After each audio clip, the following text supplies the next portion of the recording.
Je me suis installée ici en 1960 à Meudon, donc j'ai toujours le même atelier. Au départ c'était un hangar où il y avait la fonderie. J'ai commencé en travaillant ici dehors. La première fois que j'ai fait de la sculpture, c'était dans l'atelier Zadkine à la Grande Chaumière. Et j'ai eu l'impression que c'était ça. Au début, j'ai commencé comme tout le monde avec de la terre, mais maintenant je travaille le plâtre ou la cire, toujours avec l'idée que ça pourra devenir du bronze ou quelquefois de la résine, mais enfin surtout le bronze quand même. À une époque, j'ai fait beaucoup d'empreintes.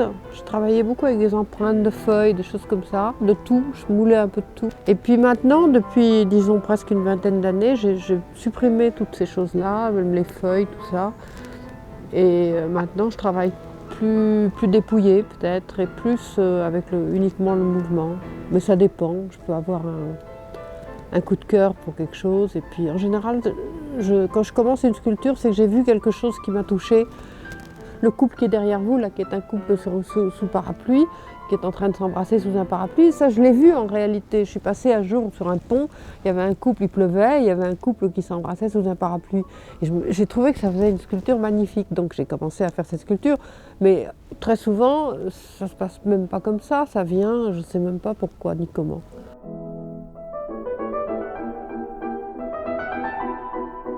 Le mouvement m'intéresse beaucoup, oui, effectivement, depuis un certain temps. Pas depuis toujours, parce qu'au début, je ne savais pas très bien où j'allais. Maintenant, je vais de plus en plus vers un mouvement, mais dans la sculpture, pas la représentation du mouvement. Je veux que la sculpture elle-même soit en mouvement, c'est-à-dire en déséquilibre, en perte d'équilibre. C'est ça qui m'intéresse, mais je ne peux pas tellement dire pourquoi. C'est peut-être la contradiction entre le fait que la sculpture est un art assez statique et que moi, le mouvement, c'est le contraire d'une certaine façon.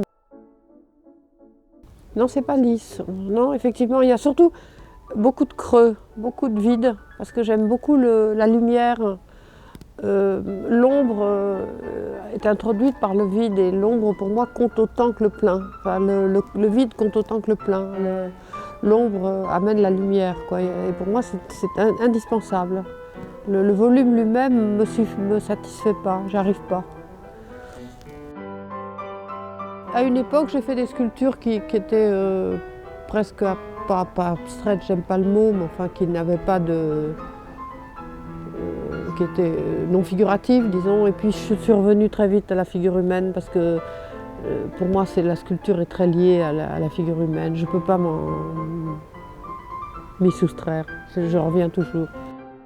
L'être humain, pour moi, est au centre de la sculpture depuis toujours, si vous voulez. Si vous regardez toutes les sculptures, qu'elles soient, je sais pas, africaines, grecques, indiennes, il y a toujours la figure humaine qui revient sous une forme ou sous une autre. Elle peut être complètement stylisée, déformée et tout, mais pour moi, j'ai besoin de ça.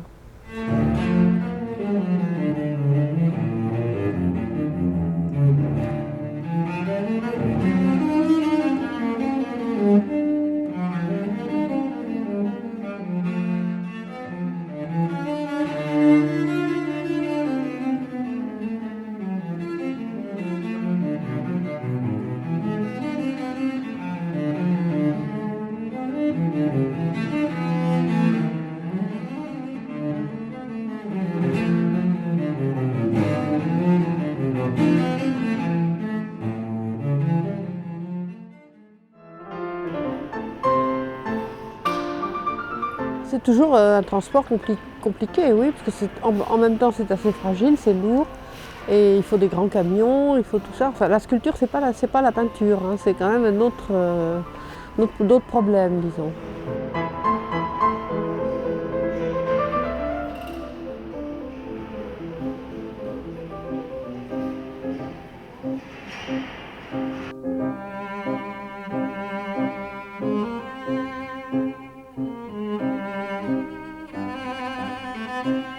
Il s'agit en fait de la 4e exposition de sculpture qu'on accueille à la mairie du 10e depuis 2005.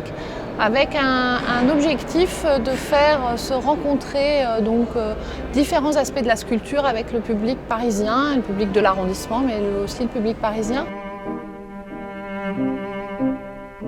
Pour l'exposition d'aujourd'hui, il s'agit donc de Roselyne Granet, qui est une sculptrice vivante, comme tous les autres sculpteurs qui ont été accueillis dans la mairie du 10e, qui,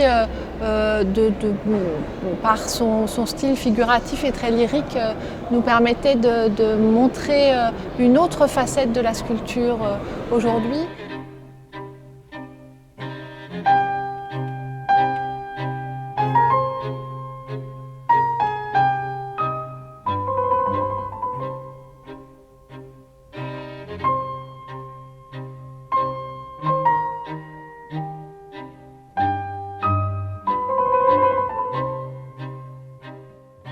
Ce qu'on a toujours recherché aussi par les différentes formes de sculpture qu'on a accueillies, c'est de la sculpture monumentale qui occupe le lieu. Ces espaces de mairie d'arrondissement sont architecturalement très impressionnants et très monumentaux.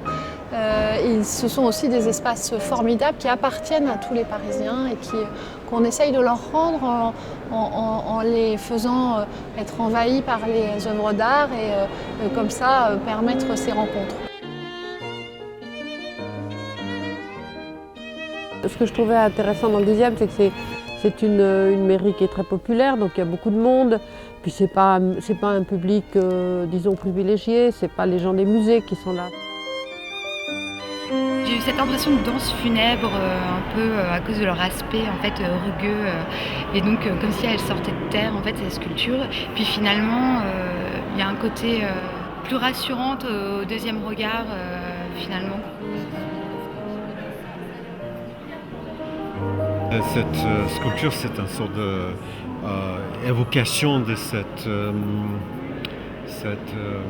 aspect, cette trouvaille du ballet, sa danse.